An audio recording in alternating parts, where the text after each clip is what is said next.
Halo Sobat Sambat, temen gue kemarin baru curhat ke gue. Dia lagi merasa mengalami fase udah gak sefrekuensi lagi sama pasangannya. Udah merasa gak cocok dan obrolan pun udah gak nyambung. Bahkan gue juga pernah mengalami hal ini. Ini dia beberapa gejala jika pasangan lo udah gak sefrekuensi menurut gue.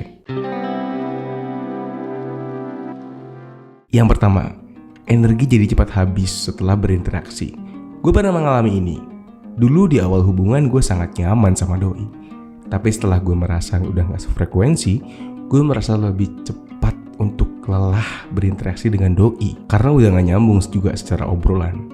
Jadi emang kalau udah gak seobrolan, biasanya lu lebih males dan capek pada akhirnya. Karena lu harus nyimbangin frekuensi lu yang tadinya 1,1 jadi 1,2 mungkin ya. Yang kedua, mulai jarang berkomunikasi. Dulu yang banyak banget cerita dan hal yang pengen disampaikan ke pasangan. Sekarang kalau udah di fase ini, menurut gue udah mulai jarang berkomunikasi. Entah karena sama-sama sibuk atau apapun itu sampai gak sempat saling kasih kabar. Itu bisa jadi gejala juga. Komunikasi itu penting bro.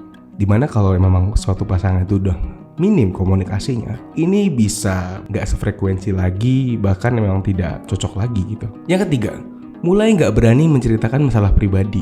Sebenarnya memang ada orang yang risih ketika menceritakan masalahnya ke orang lain. Tetapi kalau lo tipe orang yang harus cerita ke orang terdekat, dan sekarang ini udah jarang cerita masalah atau apapun itu, bisa jadi pertanda sudah tidak sefrekuensi lagi.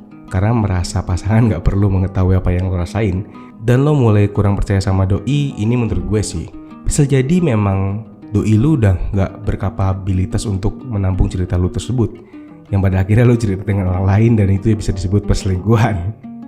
Yang keempat, jadi males melarang. Gejala yang dari dulunya suka melarang jangan ini dan itu, jadi gak seposesif dulu dan gak peduli apapun yang dilakukan pasangan. Mungkin penyebabnya bisa jadi karena udah capek ngomong berulang kali dan udah gak peduli lagi. Well, lebih tepatnya lo udah capek buat ngingetin doi itu niatnya pengen mencari atensi gitu ya, attention gitu, perhatian sama lo. Tapi yang berujung itu lo malas dan capek dan ilfeel.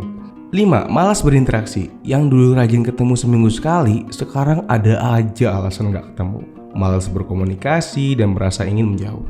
Sebenarnya kalau malas berinteraksi itu tergantung orangnya ya. Kalau emang yang pengen dicat duluan tuh, ketika pacaran lu harus menjadi orang yang harus mau mengechat terlebih dahulu, karena ego dalam hubungan itu harus diimbangkan.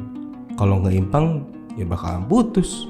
6. Merasa bosan. Bosan memang wajar, tetapi kalau bosannya udah berkepanjangan dan udah ngerasa nggak cocok, ini juga bisa jadi pertanda kalau kalian udah nggak sefrekuensi. Tapi jika kalian berdua melawan rasa bosan itu, berarti kalian memang sama-sama saling mencintai. Nah di sini, tiap kalian menjalin sebuah hubungan pasti ada rasa bosan. Tapi yang namanya cinta bro, bakal sama-sama berjuang buat bikin hubungan itu tetap seperti pandangan pertama. Yang ketujuh, cepat kehabisan topik.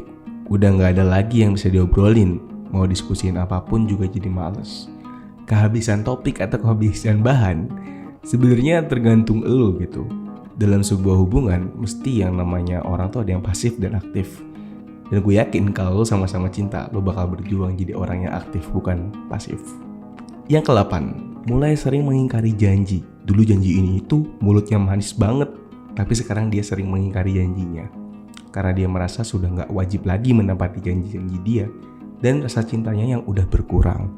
Sebenarnya kalau perihal janji, namanya manusia tidak bisa dipercaya 100%. Tapi janji manis adalah sebuah hal yang harus ada di bumbu-bumbu percintaan ya.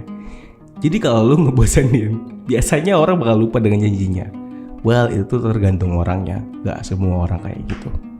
Yang ke-9, sering bertengkar. Ada saja bahan ribut yang gak ada habis-habisnya, bahkan sampai muak dan ada rasa lelah.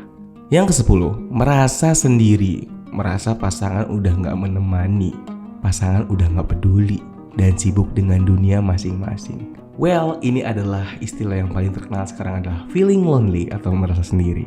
Yang pacaran sering feeling lonely, yang akhirnya banyak banget ya yang banyak hubungan terus selingkuh. Gue sih lucu-lucu aja gitu, kenapa mereka harus selingkuh dan ternyata memang tidak mendapatkan apa yang dia inginkan dari pasangannya.